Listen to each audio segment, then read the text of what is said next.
I have a client who spends most of their day putting out fires. That's their job. Things pop up constantly.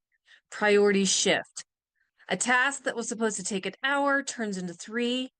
And we built a time blocking system that worked okay when things were slow, sort of, but definitely fell apart when things got busy. The to-do list kept growing. Things rarely came off of it. And at the end of every day, there was this feeling they had of what did I actually do today, even after a full day of hard, tiring work. And I always say with my clients, the first thing we try probably won't work. And in this case, it was traditional time blocking. But we always revise and iterate. And this strategy came from that work. And now I'm actually bringing it to a completely different client with a completely different issue and a completely different brain. Because as it turns out, this strategy fits more than one situation. I'm Genie. I coach adults with ADHD and autism when the systems everyone recommends aren't working. And they're starting to wonder if the problem is them and it's not them. I'm going to show you why, and I'm going to give you something to try instead. We'll start by talking about why time blocking might fail because it's not random. Time blocking requires you to estimate accurately how long things will take. It requires the ability to transition smoothly between tasks and on a schedule, and it requires a day that more or less goes according to plan with consistent energy throughout the day. And if that isn't how your day looks, if that isn't how your brain works, if your day involves other people, other demands, or just general chaos of real life, your plan can be out the window before lunch.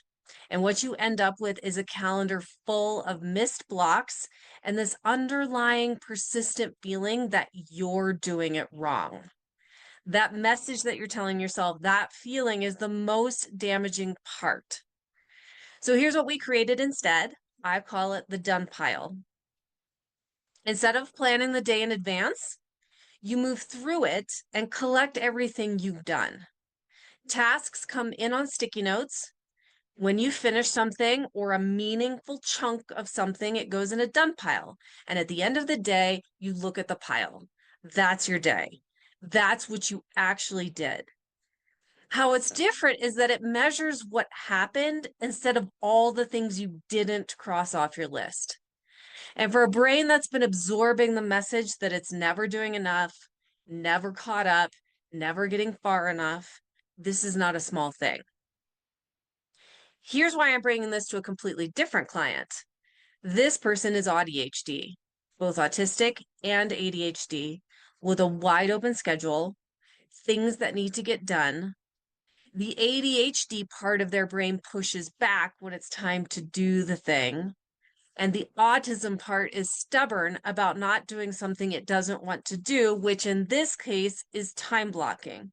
Time blocking has never worked for this person. It carries too much pressure, too many negative emotions. They already know before they even start that it's not going to hold.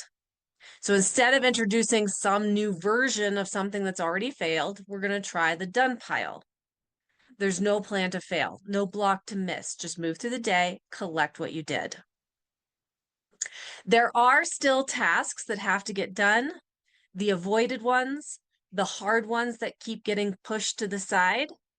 My suggestion, when the time pressure on those becomes real, that's when you pair the done pile strategy with a deliberate strategy to start. I have a whole video on that, the do the thing or do nothing method, and I'll link it below. So is waiting for time pressure ideal? No, but it's real. And having a process means you're not just panicking at the last minute. In our culture, there is a lot of pressure to be perfectly planned. Conversations on productivity are everywhere. Color-coded calendars, the perfect notebook, the perfect morning routine. And if none of that has worked for you, it's easy to start thinking that the problem is you. And I'm here to tell you it isn't. Those systems were built for a different kind of brain. Yours needs something unique. Different isn't bad. It just looks like a done pile instead of a planner, and time blocking. Before you move on, is there a productivity system you've been forcing that has never really fit? What would it look like to let go of that?